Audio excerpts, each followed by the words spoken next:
VN education સફરમાં આપનું સ્વાગત છે। જો તમને વિડીયો ગમે તો લાઈક કરો અને ચેનલને સબસ્ક્રાઇબ કરો। તો ચાલો શરૂ કરીએ। ગુજરાત સરકારે હમણાં જ નારી શક્તિ માટે હજારો કરોડના બજેટની જાહેરાત કરી છે। હવે આટલા મોટા આંકડાઓ સાંભળીને સવાલ તો થાય જ કે આનો ખરેખર મતલબ શું છે? આટલા બધા પૈસા ગુજરાતની મહિલાઓ અને બાળકોના જીવનમાં શું ફરક લાવશે? તો ચાલો આ આંકડાઓની પાછળની આખી સ્ટ્રેટેજીને સમજીએ। તો આ આખા બજેટનો પાયો છે નારી શક્તિને મજબૂત કરવાનો। અને જુઓ, વાત ખાલી પૈસા આપવાની નથી, પણ એક મજબૂત સમાજ બનાવવા માટે 3 મુખ્ય પાયા પર ફોકસ કરવામાં આવ્યું છે। પહેલું, યોગ્ય પોષણ; બીજું, સમયસર મદદ; અને ત્રીજું, આ બધું પહોંચાડવા માટેનું એકદમ મજબૂત ઇન્ફ્રાસ્ટ્રક્ચર। તો સવાલ એ છે કે આ વિઝનને હકીકતમાં કેવી રીતે ઉતારવામાં આવી રહ્યું છે? આપણે 5 મુખ્ય ભાગમાં આને સમજીશું।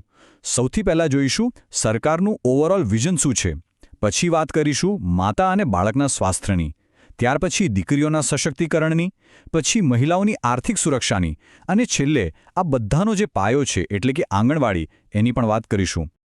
તો ચાલો સૌથી પહેલાં એ સમજીએ કે આટલું મોટું બજેટ છે તો પૈસા ક્યાં જઈ રહ્યા છે? સરકારની મુખ્ય પ્રાથમિકતાઓ કઈ છે? અને આ બજેટ ફાળવણી સરકારની સોચ વિશે શું બતાવે છે?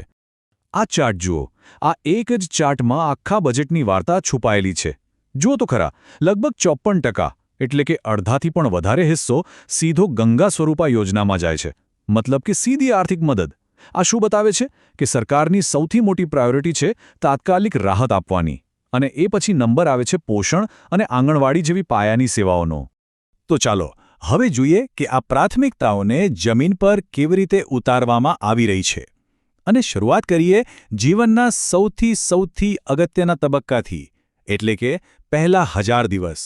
ગર્ભાવસ્થાથી લઈને બાળકના બીજા જન્મદિવસ સુધીનો આ સમય, આ જ સમયમાં મળેલું પોષણ આખા ભવિષ્યનો પાયો નાખે છે।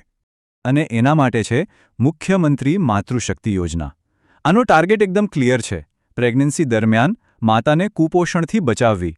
એટલે દર મહિને 2 કિલો ચણા, 1 કિલો તુવેર દાળ અને 1 લીટર તેલ, આ બધી પોષણયુક્ત વસ્તુઓ આપીને સરકાર એ પાક્કું કરવા માંગે છે કે આવનારું દરેક બાળક હેલ્ધી જન્મે। અને આના માટે ફાળવાયા છે પૂરા 284 કરોડ રૂપિયા। આ નાનો આંકડો નથી।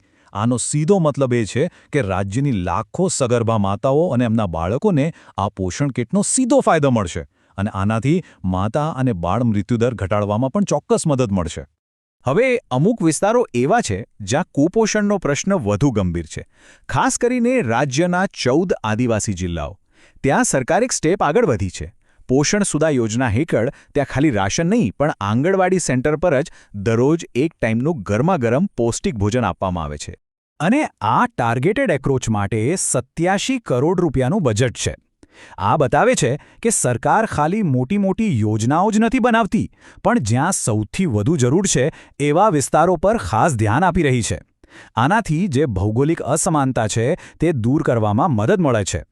પોષણની આ જ કડીમાં આગળ આવે છે દૂધ સંજીવની યોજના। આમાં બાળકો અને માતાઓને ફોર્ટિફાઈડ દૂધ આપવામાં આવે છે। હવે ફોર્ટિફાઈડ એટલે શું? એટલે કે એવું દૂધ જેમાં વિટામિન્સ અને મિનરલ્સ જેવા જરૂરી તત્વો એક્સ્ટ્રા ઉમેરવામાં આવ્યા હોય, જે બાળકના શારીરિક અને માનસિક વિકાસ માટે ખૂબ જ જરૂરી છે। અને આના માટે જોગવાઈ છે 205 કરોડ રૂપિયાની, જેથી રાજ્યના ખૂણે-ખૂણામાં લાખો બાળકો સુધી આ પૌષ્ટિક દૂધ પહોંચી શકે। એક રીતે જોઈએ તો આ રોકાણ ખાલી દૂધ વેચવાનું નથી, પણ આવનારી પેઢીના સ્વાસ્થ્યમાં કરેલું એક મોટું રોકાણ છે। સારું, તો સ્વસ્થ બાળપણનો પાયો તો નંખાઈ ગયો, પણ હવે દીકરીઓના ભવિષ્યનું શું? સરકાર એમના ભવિષ્યને કેવી રીતે સિક્યોર કરી રહી છે? તો ચાલો હવે એવી યોજનાઓ જોઈએ જે શિક્ષણ અને આરોગ્ય દ્વારા દીકરીઓને પગભર બનાવવા માટેનું એક લોંગ ટર્મ ઇન્વેસ્ટમેન્ટ છે। અને એમાં સૌથી પહેલાં આવે છે વહાલી દીકરી યોજના।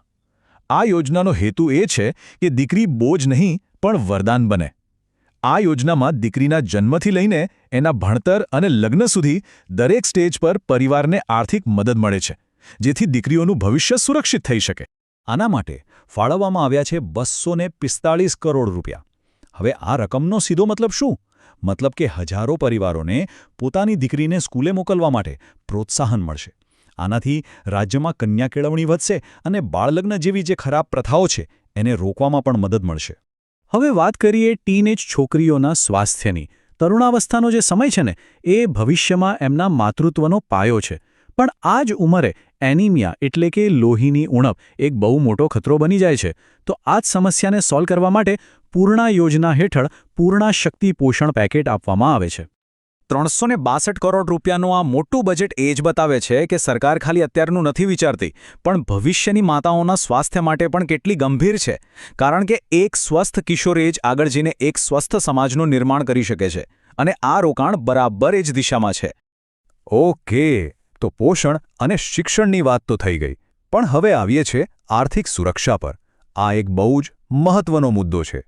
ચાલો જોઈએ કે આ બજેટ એવી મહિલાઓને કેવી રીતે સીધી આર્થિક મદદ પહોંચાડે છે જેમને એની સૌથી વધારે જરૂર છે. અને આખા બજેટની સૌથી મોટી અને કદાચ સૌથી મહત્વની જોગવાઈ એ છે ગંગા સ્વરૂપા આર્થિક સહાય યોજના. આ યોજના વિધવા બહેનોને કોઈના પર નિર્ભર રહ્યા વગર સન્માનભેર પોતાનું જીવન જીવી શકે એના માટે દર મહિને સીધી આર્થિક મદદ પૂરી પાડે છે. અને આનો આંકડો જુઓ, 2848 કરોડ રૂપિયા. આ ખાલી એક નંબર નથી, આ રાજ્યની લાખો વિધવા બહેનો માટે એક મજબૂત સોશિયલ સિક્યોરિટી છે, એક સુરક્ષા કવચ છે. બજેટની સૌથી મોટી ફાળવણી આ યોજનામાં હોવી એ જ વાતનો પુરાવો છે કે સરકાર માટે સૌથી વધુ જરૂરિયાતમંદ વર્ગની સુરક્ષા સૌથી ઉપર છે.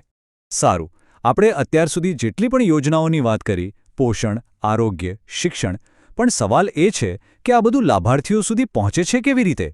જવાબ એક જ છે, આંગણવાડી. તો ચાલો હવે જોઈએ કે આ આખી સિસ્ટમના પાયાને મજબૂત કરવા માટે શું રોકાણ થઈ રહ્યું છે. અહીંયા સરકાર બે મોરચે કામ કરી રહી છે. એક છે લોકો અને બીજું છે જગ્યા. લોકો એટલે કે આંગણવાડીના કાર્યકરો અને મદદનીશો, જે આ સિસ્ટમની રીતસર કરોડરજ્જુ છે.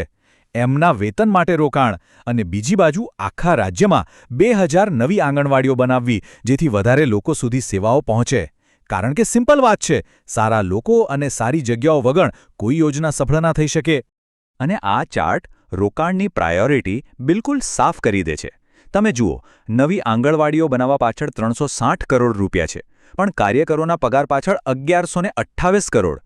3 ગણાથી પણ વધારે. આ સ્પષ્ટ બતાવે છે કે સરકાર માને છે કે બિલ્ડિંગ કરતાં પણ વધારે મહત્વનું રોકાણ એમાં કામ કરતા લોકો પર છે. માનવ સંસાધન જ આ સિસ્ટમની સૌથી મોટી તાકાત છે. તો આ બધી યોજનાઓને ભેગી કરીએ, આરોગ્ય, શિક્ષણ, આર્થિક સુરક્ષા, તો છેલ્લે એક મોટો સવાલ એ ઊભો થાય છે કે આ બધાનો ભેગો મળીને લાંબા ગાળે ગુજરાતના સમાજ પર શું પ્રભાવ પડશે. અને આ જ આખા વિશ્લેષણનો સાર છે. આ બજેટ ખાલી અલગ યોજનાઓનો સરવાળો નથી, આ એક આખી ઇકોસિસ્ટમ બનાવવાનો પ્રયત્ન છે. એક એવી સિસ્ટમ જ્યાં દીકરીના જન્મથી લઈને એના ભણતર, એના માતા બનવા સુધી અને પછી પણ દરેક પગલે એને સપોર્ટ મળે. તો આ રોકાણ ખાલી આંકડાઓનું નથી, આ રોકાણ છે ગુજરાતની આવનારી પેઢીઓના સશક્ત અને સ્વસ્થ ભવિષ્યમાં. જો તમને આ માહિતી ગમતી હોય તો તમારા મિત્રો સાથે શેર કરો, વિડીયોને લાઈક કરો અને આવી ઉપયોગી માહિતી માટે ચેનલને સબસ્ક્રાઇબ કરો.